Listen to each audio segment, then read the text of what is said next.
உனக்கு அரசியல் அறிவு இருந்ததுன்னு கேட்டால் அந்தந்த காலகட்டத்தில் என்னென்ன செய்யணும்னு சொல்லிட்டு சுயமாக முடிவெடுப்பேன். ஏன்னா உனக்கு அரசியல் தெரியல, முதல்ல கூட்டணி எதிர்பார்த்த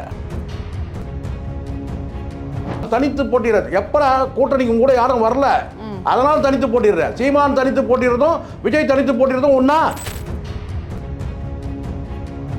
சீமான் வந்து இலக்கே வந்து பார்த்தீங்கன்னா தனித்து போட்டிட்டு வந்து பார்த்தீங்கன்னா வந்து தமிழ் தேசியத்தை ஆட்சியில் அமர்த்தணும். இது தொலைநோக்கு பார்வை, இதுதான் இலக்கு, இதுதான் திட்டம், அவ்வளோதான். சங்கீதாவை இணைத்து வந்து இணையத்தில் வந்து அந்த தற்குறிகள் வந்து போட்ட அந்த புகைப்படத்தை வந்து விஜய் எப்படி கண்டிக்கலையோ நீயும் தான் கண்டிக்கல.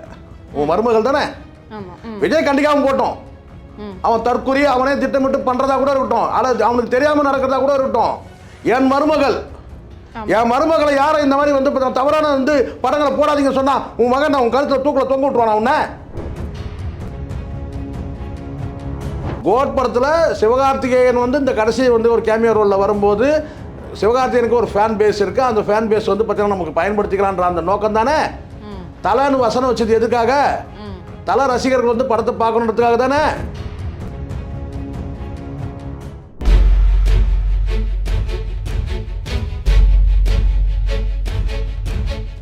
நேர்களுக்கு வணக்கம். இன்றைய நேர்காணலில் நம்மோடு இணைந்திருக்கிறார் மூத்த பத்திரிகையாளர் திரு சேகுவேரா அவர்கள். வாருங்கள் பேசுவோம். வணக்கம் சார். வணக்கம். சமீப காலம் நிறைய மாற்றங்கள் தெரியுது, அதை கவனிக்க முடிஞ்சதுங்களா? ஏன்னா மக்கள் கிட்ட வீடு வீடா போய் இப்பெல்லாம் மக்கள் கிட்ட கலந்துரையாரு, மக்கள் கூட நெருக்கமா இருக்காரு, அப்படியே அவங்க அந்த பிரச்சனை இறங்கி போயிடுறாரு. உனக்கு அடிப்படையில் அரசியல் புரிதல் இல்லை, தெரிவில்லை. உனக்கான ஒரு அரசியல் கட்சியை உருவாக்குற குறைஞ்சபட்சம் கூட இருக்கிறவர்கள் நல்ல நபரில் உருவாக்கி வச்சுன்னா அவன் கரெக்டாக ஒரு கொள்கை இதுதான் சொல்லுவான். இதுதான் சார் நம்ம கட்சியோட கொள்கை சித்தாந்தம், இதுதான் சார் நம்மளுடைய தத்துவமாக இருக்கணும், ரைட், இதுதான் அப்படின்மா. பிறப்புக்கும் எல்லா உயிருக்கும் அது நீ கண்டுபிடிச்சிருக்காரு, குரல்ல இருக்கு. அது எல்லாருக்கும் பொருந்தும். திருக்குறள் எல்லாருக்கும் பொதுவானது. உன் தனிப்பட்ட தத்துவம் என்ன? உன் தனிப்பட்ட தத்துவம் கிடையாது. இது பொதுவான திருக்குறள் வந்து பிறப்புக்கும் எல்லா உயிருக்கும்னு சொல்லிட்டு நீ எடுத்து வச்சுக்கிற. புரியா சொல்றேன்? பிறப்புக்கும் எல்லா உயிருக்குன்னு சொன்னா நீ வந்து கொள்கை இல்லை, தத்துவம் சித்தாந்தம் இல்லை, கோட்பாடு இல்லை, தத்துவம் இல்லை, இப்படி ஒரு கட்சி. அதுக்கு பிறகு வந்து கேட்டிங்கன்னா நேராக வர உனக்கு அரசியல் அறிவு இருந்ததுன்னு கேட்டால் அந்தந்த காலகட்டத்தில் என்னென்ன செய்யணும்னு சொல்லிட்டு சுயமாக முடிவெடுப்பேன். நீ உன்னுடைய முடிவு எதுவுமே சுயமான முடிவு கிடையாது. ஏன்னா உனக்கு அரசியல் தெரியல, முதல்ல கூட்டணி எதிர்பார்த்த. இன்னைக்கு சொல்கிறான் வந்து பார்த்தீங்கன்னா அவங்க அப்பா தனித்து போட்டிடுறது எப்படா கூட்டணிக்கு கூட யாரும் வரல, அதனால தனித்து. சீமான் வந்து இலக்கே வந்து பார்த்தீங்கன்னா தனித்து போட்டிட்டு வந்து பார்த்தீங்கன்னா வந்து தமிழ் தேசியத்தை ஆட்சியில் அமர்த்தணும். இது தொலைநோக்கு பார்வை, இதுதான் இலக்கு, இதுதான் திட்டம், அவ்வளோதான். ஆனால் உனக்கு அப்படி கிடையாது. சிஎம் பதவியை இலக்கு அடையணும், அதுக்கு யார் கூட்டணி வந்தாலும் ஓகே. ஆனால் உன் தலைமையை யாரும் ஏற்றுக்க தயாராக இல்லை, உன்னை யாரும் சிஎம்மாக அறிவிக்க தயாராக இல்லை. இதே வந்து எடப்பாடி வந்து நீங்கள் தான் சிஎம்னு சொல்லியிருந்தா கூட்டணி, இதே பிஜேபி நீங்கள் தான் சிஎம் சொன்னால் கூட்டணி, இதே காங்கிரஸ் நீங்கள் தான் சிஎம் சொன்னால் கூட்டணி, இப்படி. ஆனால் யாருமே சொல்லலை, யாரும் சொல்லலை, இதான் உண்மை. அப்போ யாருமே வராத போது ஒரு தற்கொலை கும்பலை உருவாக்கிட்டு நான் வந்து ஆட்சி அமைப்பேன்னா அந்த தற்கொலை கூட்டங்கள்லாம் என்னென்ன பண்ணுறதுன்றது நம்ம பார்க்கணும், தினமும் பார்க்குறோம், நிறைய பார்க்குறோம். இவ்வளோ பேசுகிறானே, ஏதாவது ஒரு விஷயத்தை நீ தவறுன்னு சொல்லியா, இது இந்த மாதிரி செஞ்சிடக்கூடாது, இது குற்றம்னு சொல்லுவியா? இன்னைக்கு நீ வந்து உன் மகனுக்கு சப்போர்ட்டாக பேசுகிற. இப்போ நீ என்ன சொல்கிற, இப்போ ஏன் விவாகரத்து வழக்கு வருது, அப்போ ஏன் வருதுன்னு கேட்குற. அந்த கேள்வி நீ யாரை கேட்கணும்? சங்கீதாவை கேட்கக்கூடாது. இப்போ ஏன் இந்த விவாகரத்து வழக்கு வருது, இதுக்கு திமுக தான் காரணன்ற மாதிரி நீ சொல்கிறல்ல, நிறையா தான் சொல்கிற, திமுக தான் காரணம்னு சொல்கிற. அப்போ நானே கேட்குறேன், இந்த இப்போ ஏன் இந்த வழக்கு வருதுன்னா நீ யாரும் சங்கீதா கிட்ட கேட்கக்கூடாது, திரிஷா கிட்ட போய் கேட்கணும். இப்போ ஏமா நீ வந்து பார்த்தீங்கன்னா வந்து ஒரு அரசியல் கட்சி தலைவர் ஆகிட்டா நீ தனி விமானத்தை போகிற, இப்போ ஏமா நீ வந்து பார்த்தீங்கன்னா ஷூவை போட்டோ எடுத்து அனுப்புற, இப்போ ஏமா நீ வந்து பார்த்தீங்கன்னா நாய்க்குட்டி தூக்கி வச்சு போட்டோ போடுற, இப்போ ஏமா நீ வந்து பார்த்தீங்கன்னா லவ் ஃபார் எவர்னு நீ வந்து ட்வீட் போடுற, கேட்பியா? திரிஷா கிட்ட கேட்பியா? கேட்டால் உன் மகன் உன்னை செருப்பால் அடிப்பான். யார் அடிப்பான்? விஜய் வந்து அடிப்பான். நீ அவ்வளோ நல்லவனா தான் உன் மகன் உன் பேச்சை கேட்கறனா தான் குறைஞ்சபட்சம் நீ என்ன செஞ்சுருக்கணும், அட்வைஸ் கொடுத்துருக்கணும். டே தம்பி, வழக்கு நீ வந்து மருமக வந்து உன் மனைவி வந்து வழக்கு போட்டிருக்கிறா, ரொம்ப எச்சரிக்கையாக இரு. நடிகையோட வந்து நீ வந்து லிவிங் ரிலேஷன்ஷிப்பில் இருக்கிறதா வந்து தகவல் சொல்லியிருக்காங்க, நீ எச்சரிக்கை பண்ணுவேன். அவன் தருதல்ன்றதுனால தான் யார் பேச்சை மதிக்காமல் பொண்டாட்டிக்கு சவால் கொடுக்குறன்ற பேரில் ஒரு நடிகை கூப்பிட்டு வந்து கல்யாணத்துக்கு போகிற ஜோடியாக போகிறான், திருமண சீருடையில். அது சம்மந்தமாக நீங்கள் ஒரு வார்த்தை பேசியிருப்பியா நீ? சொல்லுங்க. இப்போ புரியல, இவன் பெரிய மனுஷனா? ஒரு வார்த்தை பேசியிருப்பியா? இது தப்பு, இப்படி பேசாதீங்க, இப்படி வந்து பார்த்தீங்கன்னா வந்து செய்தது வந்து விஜய் செய்தது தப்பு. யார் நீ?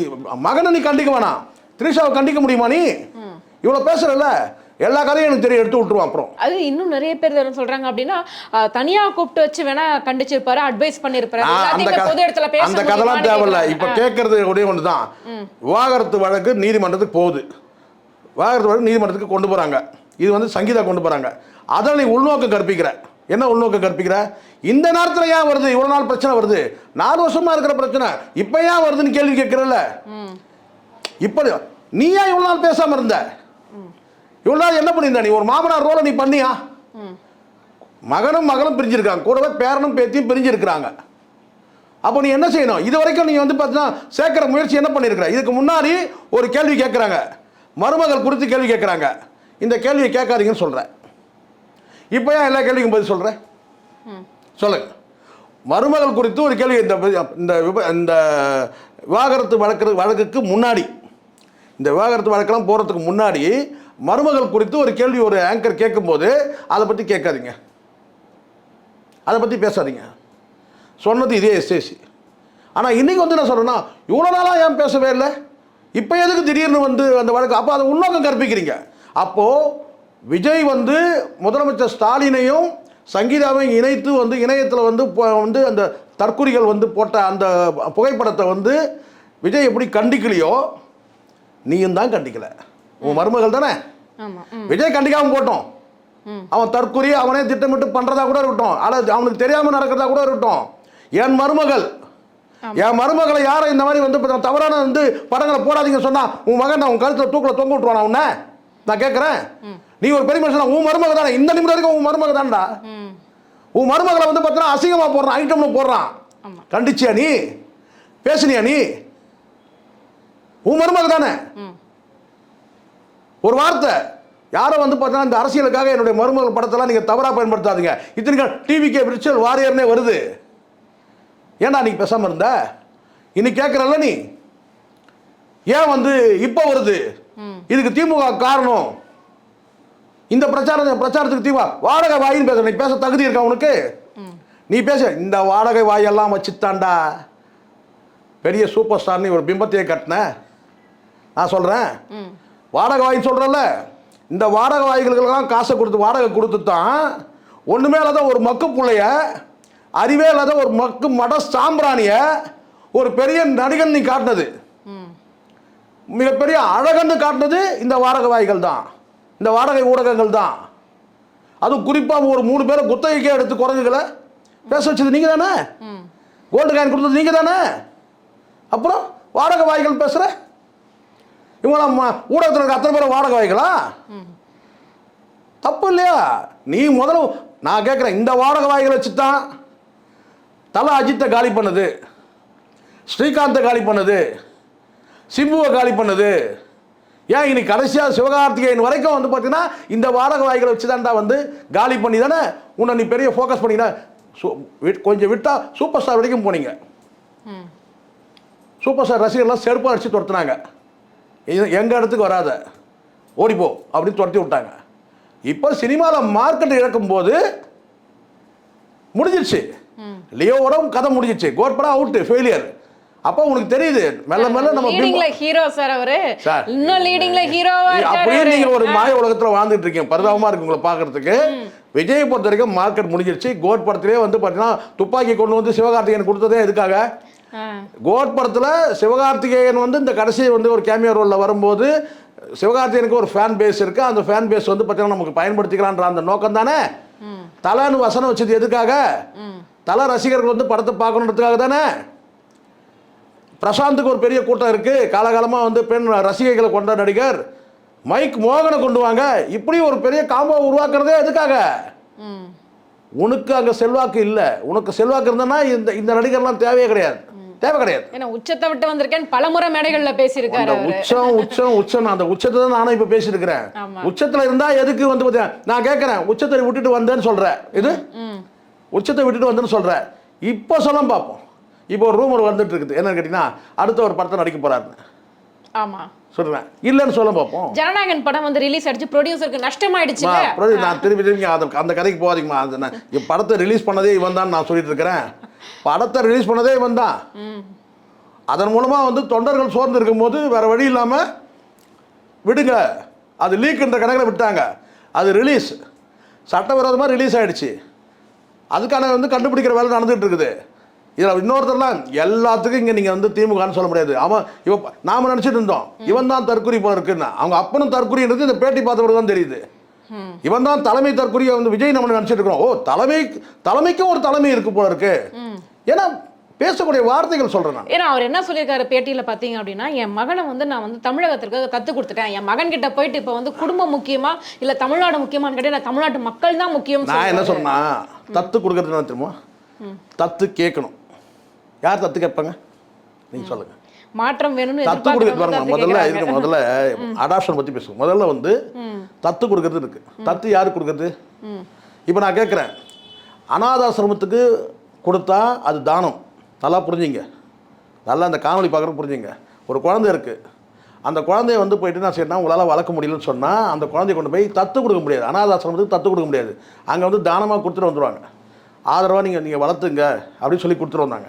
இல்லை ஏதாவது வந்து ஒரு கோயில் குளத்தில் கூட பார்த்தீங்கன்னா அந்த காலத்தில் சொல்லுவாங்க, பிள்ளைய வளர்க்க முடியல கோயிலில் கொண்டு போய் ஒப்படைச்சிட்டு வந்துடுவாங்க. வளர்க்கணும். அதெல்லாம் வந்து பழைய சினிமாவில் பார்த்துருப்பீங்க. தத்து கொடுக்குறது வந்து தத்து கேட்கணும் முதல்ல. தத்து யார் கேட்பாங்க? நீங்கள் சொல்லுங்கள், யார் கேட்பாங்க? இல்லாதவங்க. இப்போ யார் கேட்டாங்க? தத்து கொடுங்கன்னு சொல்லி கேட்டது யாரு? அப்படியே கேட்டாலும் வந்து என்ன செய்யணும், இன்னைக்கு உள்ள காலகட்டத்தில் ரொம்ப விவரமானவங்க. இது விவரமானவங்க. யார்கிட்ட தத்து எடுக்கணுன்றது கூட அவங்க தெரியும். ஒரு அனாதாசிரமத்தில் போனாங்கன்னா அங்கே தத்து எடுப்பாங்க. அனாதாசிரமத்தில் போய் தத்து எடுக்கிறவங்களா இருக்கிறாங்க, தெரியுமா உங்களுக்கு? அனாதாசிரமத்தில் வளரக்கூடிய பிள்ளைகளை, குழந்தை பிள்ளை இல்லாதவங்க போய் அங்கே தத்து எடுப்பாங்க. நம்ம தத்து கொடுங்க ஒரு பிள்ளைன்னு சொன்னால் அந்த நிர்வாகம் பார்த்து அவங்க தத்து கொடுக்கும். சொல்லுங்களா? இப்போ நீங்கள் வந்து பார்த்தீங்கன்னா தத்து கொடுத்ததோ சொல்கிறீங்க, கேட்டது யார்? தமிழ்நாடு மக்கள் வந்து எங்களுக்கு அடுத்த சிஎம் யாரும் இல்லை, உங்கள் பிள்ளை தான் மிகப்பெரிய அறிவு ஜீவி, இது மிகப்பெரிய தமிழ்நாட்டை முன்னேற்றக்கூடிய மிகப்பெரிய ஒரு வல்லமை, அந்த என்ன சொன்னால் அந்த ஞானம் அப்படி பெற்ற ஒரு இவர், அதனால் உங்கள் பிள்ளைய கொடுங்கன்னு கேட்டாங்களா யாராச்சும்? தத்து கொடுத்தன்னு சொன்னால் தத்து கேட்டது யாரா? யார் தத்து கேட்டாங்க? தமிழ்நாடு மக்கள் கேட்டாங்களா? அதாவது ஒரு சொல்லுவாங்க என்னன்னு கேட்டிங்கன்னா வந்து தத்து கொடுத்து சொல்கிறாரு, தாரை வார்த்துட்டுன்னு வேணால் சொல்லுங்கள். தாரை வார்க்கிறது சொல்கிறது கேட்டிங்கன்னா வந்து ஒன்று இப்படி சொல்லுவாங்க, இது தாரை வார்த்துட்டு சார் காணாமல் போனது கூட சில பேர் சொல்லுவாங்க, எந்த ஒரு பிரதிபலனம் இல்லாமல் அப்படி கொடுக்கறது, எடுத்துங்க அப்படின்னு சொல்லிட்டு எல்லாத்தையும் தாரை வார்த்துட்டேங்க அப்படின்னு சொல்கிறது. இது வந்து தாரை வார்க்கிற லிஸ்ட்டில் கூட வராது. புரியுதா சொல்கிறது? ஒரு புள்ள வந்து தறிக்கட்டு வந்து பார்த்தீங்கன்னா வந்து ஊரை சுற்றிக்கிட்டு இருக்குது வீட்டுக்கு அடங்காமல். எது? ஒரு புள்ள வந்து வீட்டுக்கு அடங்காமல், வீட்டில் தூங்காமல், வீட்டில் சாப்பிடாம, வீட்டுக்கே அடங்காமல் ஊராக வந்து பிளாட்ஃபார்மாக சுற்றிக்கிட்டு வருது பார்த்தீங்களா? அது வந்து நான் கேட்டிங்கன்னா வந்து நீங்கள் தத்து கொடுத்தலாம் சொல்லக்கூடாது. புரியுதா சொல்லுது? தருதலையாக விட்டுட்டேன், ஒரு பிள்ளைய தத்துலாம் கொடுக்கல, தருதலையாக விட்டுட்டேன்னு சொல்லுங்கள். அப்படி வேணால் சொல்லுங்கள். சில தற்குறிகள் கிட்ட வந்து நான் தருதலையாக விட்டுட்டேன், ஒரு தற்குறி கூட்டத்துக்கு வந்து தருதலையாக விட்டுட்டேன் அப்படி சொல்லுங்கள். ஏன்னா கூட இருக்கிறவங்களாம் அப்படி தான் இருக்கிறான். ஃபுல்லாகவே தற்குறி கூட்டத்துக்கு நான் வந்து தருதலையாக விட்டுட்டேன் பிள்ளைன்னு சொல்லுங்கண்ணா. தத்து கொடுத்துன்னு சொல்கிறது ஓவர். நீங்கள் தத்து கொடுத்துட்டோன்னு சொல்ல முடியாது, தாரை வார்த்துட்டோன்னு சொல்ல முடியாது. ஒரு கூட்டத்துக்கு வந்து ஒரு தற்குறி கூட்டத்துக்கு நான் வந்து தருதலையாக என் பிள்ளைய விட்டுட்டேன், கரெக்டான வார்த்தை. தருதலையாக விட்டுட்டேன், அவ்வளோதான். வீட்டில் நல்லா புரிஞ்சுக்கணும். யாருக்காவது நீ சொல்கிற இந்த நேர்காணல் நான் ஃபுல்லாக பார்க்குறேன், யாராவது ஏற்றுக்கிற மாதிரி இருக்கா? ஒரு 5% ஏற்றுக்கிற மாதிரி இருக்கா நீ சொல்லக்கூடிய கருத்தை? ஒரு குடும்பத்தில் ஒரு வயதான ஒரு மனிதன் நீ வந்து உன்னுடைய பொசிஷன் வந்து நீங்கள் மாமனார்ன்ற ஒரு பொசிஷன் இருக்குதுன்னு சொன்னால் அந்த பொசிஷனுக்கு நீ சரியாக நீ நடந்துக்கிட்டியா? சொல்லுங்க பார்க்கலாம். நீ ஒரு புரட்சிகரமான இயக்குனராக உன்னுடைய பாதையை தொடங்கின, நீ எப்போ மாறின? உன் பிள்ளை எப்படி உன்னை மாற்றினான்? நீங்கள் சொல்லுங்கள். புள்ள பாசம் உன்னை எப்படி மாற்றுச்சு? நீ ஒரு புரட்சி இயக்குனர். எப்படி புரட்சி இயக்குனர்? சட்டம் ஒரு இருட்டரை, சாட்சி, இந்த மாதிரியான படங்கள் நடிக்கிற. அப்போ விஜயகாந்த் என்ற ஒரு புரட்சிக்காரன் உன் கூட வந்து இருந்து அந்த படத்தெல்லாம் வந்து நடிச்சு விடுறான். எப்போ உன்னுடைய பாதை மாறுது? தான் புள்ள ஒரு ஹீரோ ஆக்கணும் போது உன்னுடைய பாதையை அவன் மாத்துறான். யாரு? மகன் மாத்துறான், அல்லது நீ மகனுக்காக நீ மாறுற. அப்போ பார்த்துங்க, உன் மகனே உன்னை மாத்துறான் பாருங்க.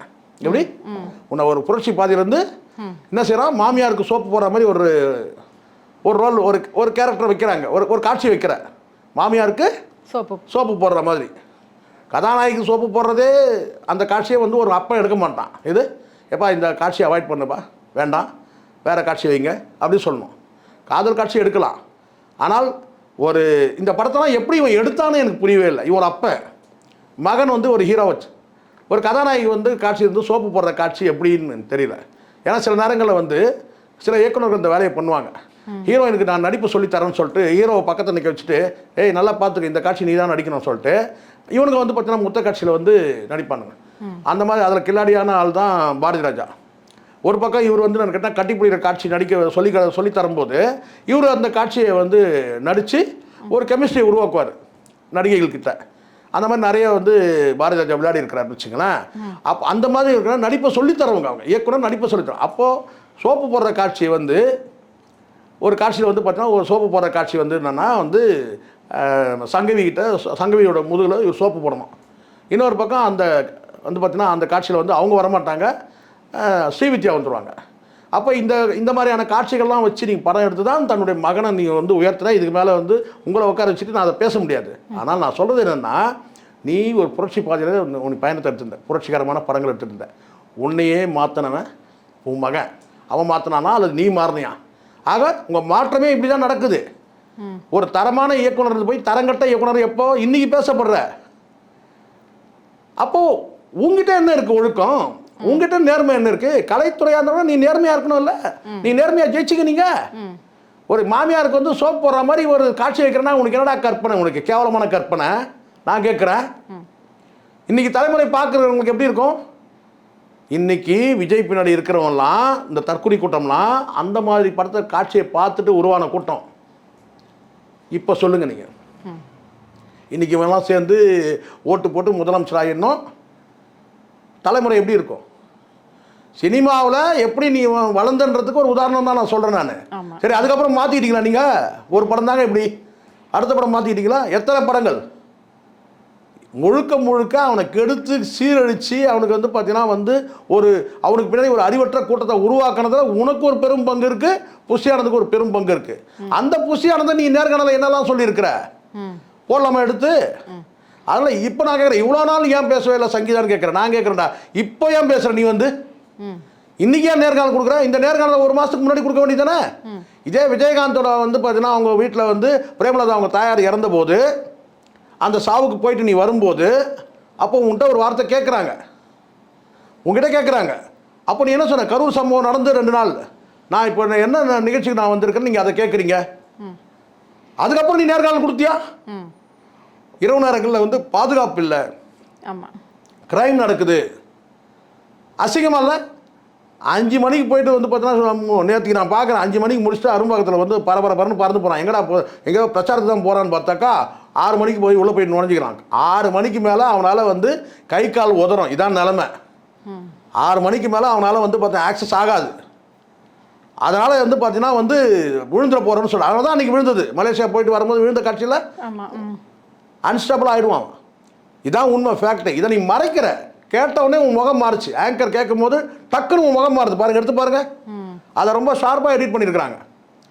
கொஞ்சம் கூட வந்து பார்த்தீங்கன்னா அந்த கேள்வி கேட்டவுடனே உன் முகம் மாறுது. ஏன் மாறுது? அப்புறம் ஒரு கதை சொல்கிறேன். அதுக்கப்புறம் அவங்க கேட்குறாங்க, கரூர் சம்பவத்தை வச்சு சொல்கிறீங்களா?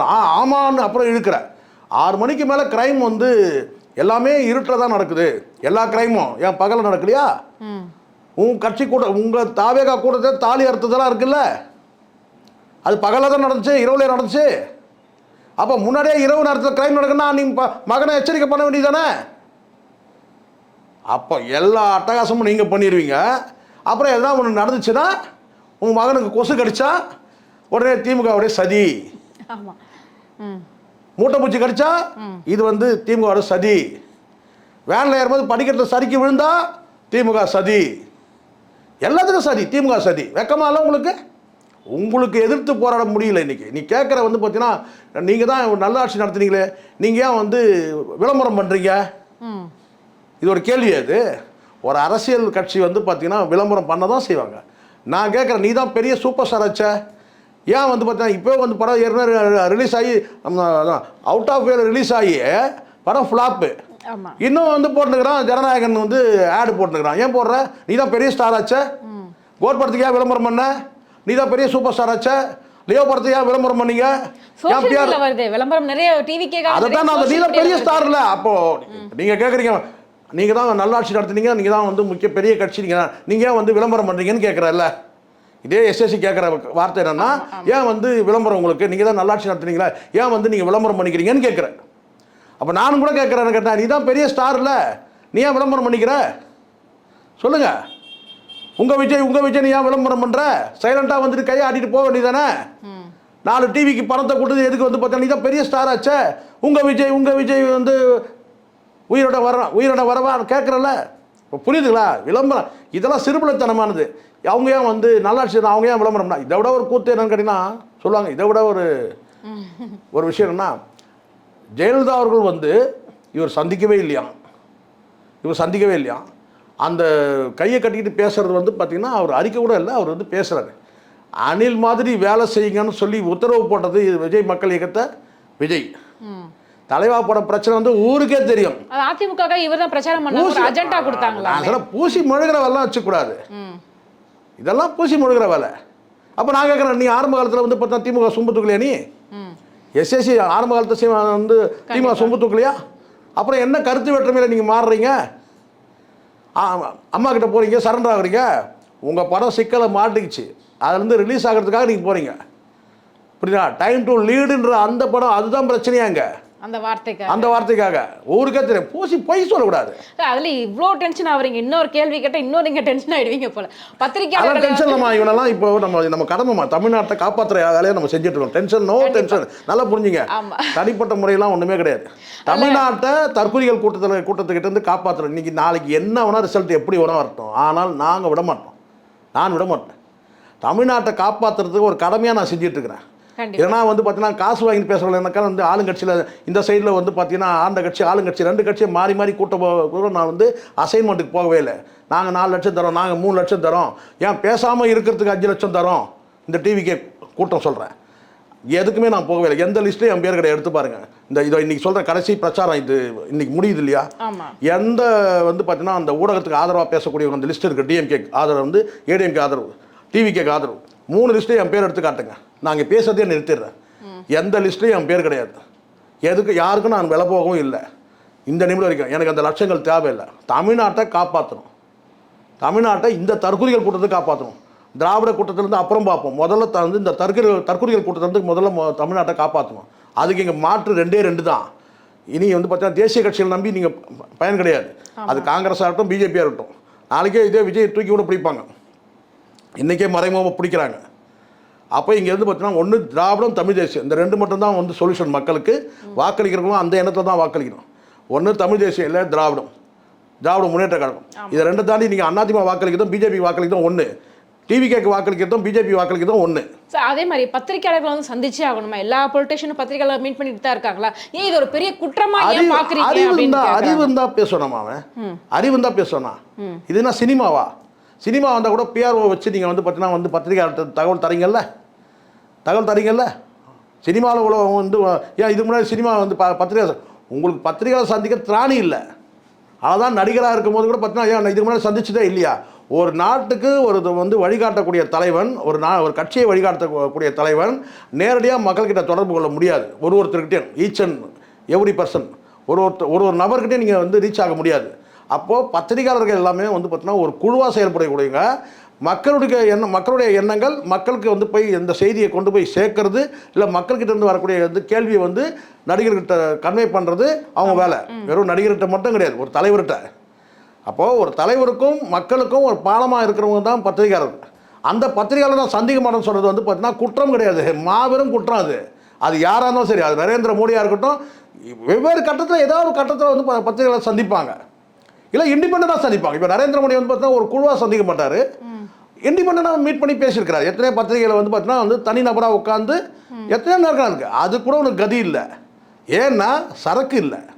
சரக்குனா என்ன சரக்கு? மண்டையில் சரக்கு இல்லை. ஒரு பத்திரிகை சந்திச்சா என்ன கேள்வி கேட்பாங்களோ, நம்ம என்ன பதில் சொல்லுவோமோ, அது ஏதாவது வந்து தப்பாயிருமோ அப்படின்ற எண்ணம் தான். இல்லைன்னா நேர்காணல் கொடுத்த நேர்காணல் கூட வெளியே வராமல் தடுத்தவங்க தான் நீங்கள் கொடுத்துட்டு. ஏன்னா அவ்வளோ குளறுபடிகள். அதில் திராணி இல்லைன்னு சொல்லுங்கள். இப்போ நான் பத்திரிகையாளர் எதுக்கு சந்திக்கிறேன்? ஏன் இப்போ நீ பேனூர் சந்திக்கிற? நான் கேட்குறேன், பத்திரிகையாளரை சந்திக்கிறதுக்கு நீ எதுக்கு இப்போ சந்திக்கிற? ஏன்னா நீ சொல்லக்கூடிய கருத்து இன்றைக்கி வந்து லட்சக்கணக்கான கோடிக்கணக்கான போய் சேருது. நான் தமிழ்நாட்டை நாங்கள் பிள்ளைகளுக்கு ஏன்னா நீ இப்போ ஒப்பேற்றுற. ஏன்னா ஒரு பக்கம் மனைவி புகார் கொடுத்தாச்சு, தாயும் மகனும் தாயும் அப்பாவும் தாயும் தந்தையும் அமைதியாக இருந்தாங்கன்னா கிட்டத்தட்ட அப்படி ஆகிடுது. இப்போ வந்து என்னென்னா நாங்கள் வந்து என் பிள்ளைய வந்து தத்து கொடுத்துறோம். தத்து கொடுல அவன் தருதலையாக போயிட்டான்னு சொல்லுங்கள். தத்து கொடுத்துட்டான்னு மக்கள்கிட்ட வந்து பூசி ஓடக்கூடாது. அவன் தருதலையாக போயிட்டான், என் பிள்ளை தருதலையாக போயிடுச்சுங்க அப்படி சொல்லுவாங்களா? ஆமாம், சொன்னால் அது அசிங்கம், புரியுதுங்களா? அதனால் நாங்கள் தத்து கொடுத்துட்டோங்க அப்படின்னு சொல்லிடுறாங்க. ஆமாம் சார், அதே மாதிரி அவர் பேசும்போது பார்த்தீங்க அப்படின்னா நிறைய விஷயங்கள் வந்துட்டு திமுக அகைன்ஸ்டாக தான் நிறைய விஷயங்களை முன் வச்சார். அதுலேயும் குறிப்பாக நானும் சோபனாமும் தாயார் விஜய் தாயாரும் உட்காந்து பேசிட்டு இருக்கும்போது விஜய் ஒரு வார்த்தை சொன்னார், நான் வந்து அரசியலுக்கு வரப்போகிறேன் அப்படின்ற மாதிரி ஒரு விஷயத்தை சொன்னார். திமுக வந்து இப்போ ஆளுங்கட்சியாக இருக்குது, வந்தால் என்னென்ன மாதிரியான பிரச்சனைகளை ஏற்படுத்துவாங்கன்னு நான் பெரிய லிஸ்டே போட்டேன், எந்த லிமிட்டுக்கு வேணாலும் போவாங்க, எந்த எக்ஸ்ட்ரீமுக்கு வேணாலும் போவாங்க, சொன்ன மாதிரி நடந்துருச்சு பார்த்தீங்களா அப்படின்னு சொன்னார். இல்லை சூசகமாக முதல்ல என்ன செய்யணும்னா, நான் வந்து இந்த கரூர் சம்பவத்தை இந்த சிபிஐ விசாரிக்கிறாங்கல்ல, முதல்ல வந்து பார்த்தீங்கன்னா வந்து சந்திரசேகரை அரெஸ்ட் பண்ணி விசாரிக்கணும் முதல்ல. ஏன்னா எப்போ ஒன்று தெரிஞ்சுங்கம்மா, பாம்பின் கால் பாம்பரின்னு சொல்லுவாங்க. பாம்பின் கால் பாம்பரியும் நீங்கள் சொல்கிற மாதிரி வந்து கேட்டால் அந்த டிஎம்கேல இருக்கிறவங்க சதி பண்ணுறவங்களா இருந்தாலும் வச்சுங்களேன், என்னென்ன சதி பண்ணுவாங்கன்றது எப்படி நீங்கள் உணர்றீங்க? எப்படி உங்களுக்கு தெரியுது? ஒன்று அவங்களோட சேர்ந்து நீங்கள் ட்ராவல் பண்ணி அந்த கட்சியில் நீங்கள் ஒரு உறுப்பினராக இருந்து இல்லை ஒரு பதவியில் இருந்து நீங்கள் சொன்னீங்கன்னா சரி.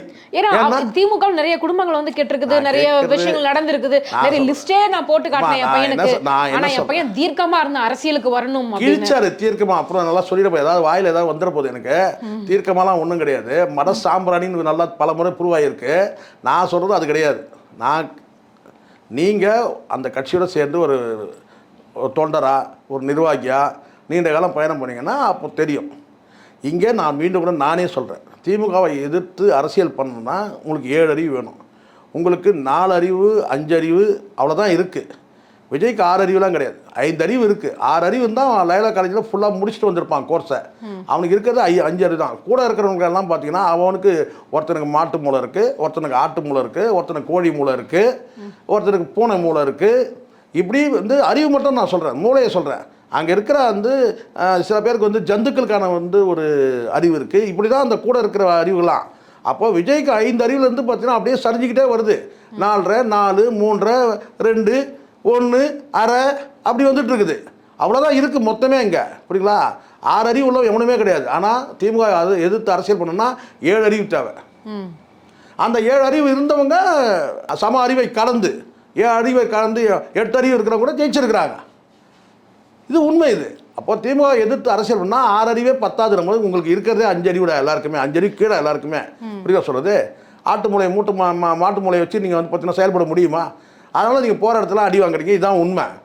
ஒன்று உங்களால் யாராவது சாவுறாங்க, இல்லை வந்து பார்த்தீங்கன்னா வந்து உங்கள் கட்சி தொண்டனே சாவுறான். இதானே உண்மை. நல்லா நம்ம பார்க்குறோம். உங்கள் கட்சியை ஒன்று வந்து பார்த்தீங்கன்னா நமக்கு கடந்த காலம் தெரியும், உன்னை பார்க்க வந்த குற்றம் கூட கிடையாது, உங்கள் பார்க்க வந்த தலை விதி 41 பேர் செத்தான். ஆமாம், புரியுதா சொல்ல? சாதாரண உங்களை வந்து பார்த்தீங்கன்னா கட்சிக்கு ஒரு மாநாட்டுக்காக தொண்டை வந்தான் வந்து பார்த்தா தொண்டி வந்தான்னு சொல்லலாம். உங்களை ஒரு நடிகனாக பார்க்க வந்து அப்பாவி ஜனங்க வந்து பார்த்தீங்கன்னா 41 பேர். அந்த கொஞ்சம் கூட அந்த கவலை வந்து அந்த வருத்தமாக எதுவுமே இல்லை. அதனால் வந்து பார்த்தீங்கன்னா நீ ஒரு பெரிய லிஸ்ட்டு போட்டேன்னு சொல்கிற, இதெல்லாம் பண்ணுவாங்க அதெல்லாம் பண்ணுவாங்கன்னு. அப்போ அந்த லிஸ்ட்டு உனக்கு எப்படி தெரிஞ்சுது? காரணம் நீயே அந்த மாதிரி நபர் தான். நான் சொல்கிறேன், இப்போ திமுக சதி வேலை பண்ணக்கூடிய கட்சி சொல்கிறியா? ஆமாம், சதி வேலை பண்ணுவாங்க, கரெக்ட். அது சதிக்கு இன்னொரு பேர் சூழ்ச்சி, இன்னொரு பேர் வந்து பார்த்தீங்கன்னா சாணக்கியத்தனம். எப்படி வேணால் பேரை வச்சுக்கலாம். எது சதி சூழ்ச்சி சாணக்கியம் வச்சுக்கலாம். நான் கேட்குறேன், இதெல்லாம் நீ லிஸ்ட்டு போட்டல, இந்த சதி சூழ்ச்சி சாணக்கியம் இது 3 உங்ககிட்ட இருந்தால் தான் உன்னால் அப்சர்வ் பண்ண முடியும். அதான் பாம்பின் கால் பாம்பரின்னு சொல்கிறேன். அவங்க இதெல்லாம் பண்ணுவாங்க, நான் லிஸ்ட்டு போட்டு கொடுத்தேன்னு சொன்னல. நீ பொண்டாடிக்கிட்ட கொடுத்துறதா பெரிய விஷயம், பிள்ளைகிட்டலாம் கொடுத்துருக்கணும் நீ. ஏன்னா பிள்ளைகிட்ட நீ கொடுக்க முடியாது. ஏன் சொல்லுங்கள்? ஏய் பட, எல்லாம் எனக்கு தெரியும், சொல்ல வந்துட்டேன். இதைத்தான் அண்ணன் சீமான் சொன்னார். அரசியல் என்பது பாம்புகளும் முதலைகளும் இருக்கக்கூடிய வந்து குளம், அதில் நீ நீந்த வர பார்த்துக்க அப்படின்னு சொன்னது எதுக்கு? எச்சரிக்கை. நீ சொல், இப்போ புரியுதுங்களா? இப்போ வந்து நீ நான் லிஸ்ட்டு போட்டு நான் பொண்டாட்டிக்கிட்ட கொடுத்தேன், நான் வந்து இது இப்படிலாம் பண்ணுவாங்க அப்படிலாம் பண்ணுவாங்கன்னா அரசியல் பண்ணுறது அப்படி தான். உனக்கு நீ வரலாறு படிக்கலை, இன்னும் நீ மன்னர்கள் காலத்து அரசியல் நீ படிக்கணும், எப்படிப்பட்ட சதிகள்லாம் நடந்திருக்குன்னு தெரியும். அப்போ தான் உலகம் முழுவதும் வந்து இந்த ஆளக்கூடிய அந்த அரசுகளை நீங்கள் வந்து கூர்ந்து வரலாற்றை படிங்க. எல்லா அரசும், அது மன்னர் காலமாக இருக்கட்டும், இன்னைக்கு நடக்கிற வந்து பார்த்தீங்கன்னா ஈரான் இஸ்ரேல் யுத்தமாக இருக்கட்டும், எல்லாத்துக்கு பின்னாடி ஒரு அரசியல் இருக்குது, எல்லாத்துக்கு பின்னாடி ஒரு சதி இருக்குது, எல்லாத்துக்கு பின்னாடி சூழ்ச்சி இருக்குது. புரியுதா சொல்கிறது? அப்போ நீங்கள் வரக்கூடாது, இதையெல்லாம் நீங்கள் முறியடிக்கணும். நீங்கள் இதெல்லாம் முறியடிச்சு இப்போ நான் கேட்குறேன், நேற்று தினம் ஒருத்தர்கிட்ட கேட்கும்போது ரொம்ப சொன்னார், என்னென்ன நேற்று தினம் விஜய் போகும்போது, என்ன சார் வந்து போலீஸ் வண்டி வந்து இத்தனை இருக்குது, இத்தனை வண்டி போலீஸ் வண்டி மட்டுமே கிட்டத்தட்ட ஒரு 5 வண்டிக்கு மேலே இருக்குது, அதிகாரிகள் வண்டியும் சரி, வந்து காவலர்கள் வண்டியும் வந்து கிட்டத்தட்ட வந்து ஒரு எப்படி பார்த்தாலும் ஒரு 7-8 வண்டி கிட்ட வந்து போகுது எப்படின்னு சொல்லி கேட்கும்போது, பின்னாடி முன்னாடி போகுதுன்னு கேட்டால், அப்போ அவர் சொல்கிறாரு கேட்டிங்கன்னா, அது விஜய் பாதுகாப்பு இல்லை சார், விஜய் கிட்ட இருந்து மக்களை பாதுகாக்கிறதுக்காக அந்த வண்டின்னு சொல்கிறாங்க. இப்போ என்ன சொல்லி, விஜய்க்காக இல்லை அது பாதுகாப்பு, விஜய்கிட்ட இருந்து மக்களை பாதுகாக்கிறதுக்காக இத்தனை காவல்துறை வண்டிகள் இருக்குது அப்படி சொல்ல. அது அடிப்படையில் உண்மை இருக்கா இல்லையா? கண்டிப்பா. ஆமாம். ஏன்னா ஒரு வந்து பார்த்தீங்கன்னா ஒரு என்ன சொல்ல, இந்த வண்டி பெட்ரோல் வண்டி மட்டுமே கிடையாது, ஒரு வேனு அந்த கூண்டு வண்டி மாதிரி இருக்கும் பாருங்க, அதிலே வந்து பார்த்தீங்கன்னா ஒரு கிட்டத்தட்ட ஒரு 30-40 போலீஸ் போகிறாங்க. அப்போது அந்த இடத்துல வந்து பார்த்தா வெறும் விஜய்க்கு மட்டுமே பாதுகாப்புனா இந்த சைடில் 4 வண்டி, அந்த சைடில் 4 வண்டி, சைடில் 2 வண்டி போகும்.